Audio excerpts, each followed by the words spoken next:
আসসালামু আলাইকুম। কেমন আছেন বন্ধুরা? সবাই দেখতে পাচ্ছেন আলু এবং মুরগি একসাথে ভেজে নিয়েছে আম্মু। আজকে আলু দিয়ে মুরগির মাংস ভুনা করবে। পরিমাণ মতো পেঁয়াজ, লং, দারচিনি, এলাচ দিয়ে হালকা নেড়ে নিচ্ছে এবং রসুন দিচ্ছে, সাথে আদা দিয়েছে। আদা দিয়ে ভালো করে কষিয়ে নেবেন ঘ্রাণ আসা পর্যন্ত। মা অনেকক্ষণ যাবৎ কষিয়ে নেবে, মশলাগুলো দিয়েছে ঘ্রাণ বের হওয়া পর্যন্ত এবং হালকা কালার হয়ে আসা পর্যন্ত এগুলো নেড়ে কষিয়ে নেবে। আমি আগে এই সমস্ত রান্না কোনো কিছুই পারতাম না, মায়ের কাছ থেকে সব কিছুই শিখে নিয়েছি। মা কিভাবে রান্না করে বসে বসে সব দেখি এবং নিজেও মাঝে মধ্যে চেষ্টা করি মায়ের মতো করে রান্না করার।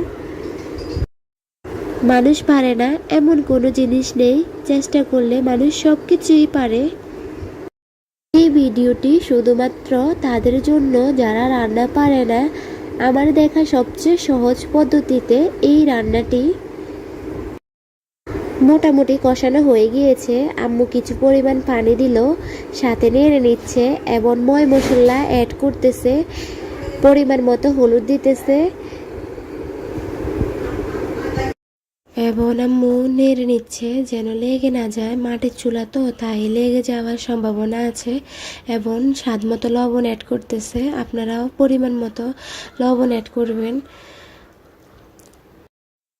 সাথে মরিচের গুঁড়া অ্যাড করছে পরিমাণ মতো, আপনারাও পরিমাণ মতো দেওয়ার চেষ্টা করবেন এবং নেড়ে নিচ্ছে। জিরা অ্যাড করতেছে পরিমাণ মতো,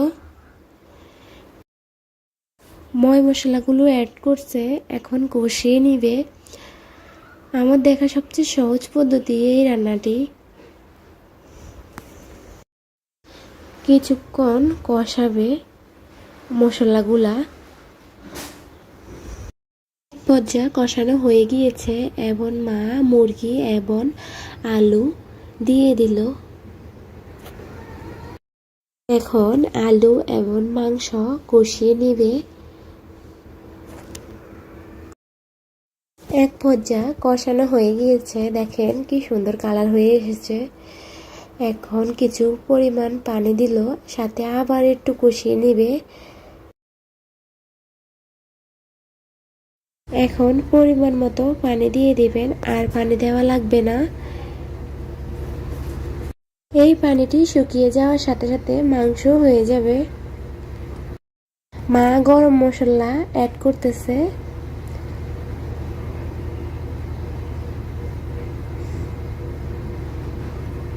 এই যে বন্ধুরা, হয়ে গেল আমার মায়ের আলু দিয়ে মুরগি ভুনা রান্নাটি। এরকম মুরগি ভুনা হলে আর কি লাগে। ভিডিওটি ভালো লাগলে চ্যানেল সাবস্ক্রাইব করে পাশে থাকুন।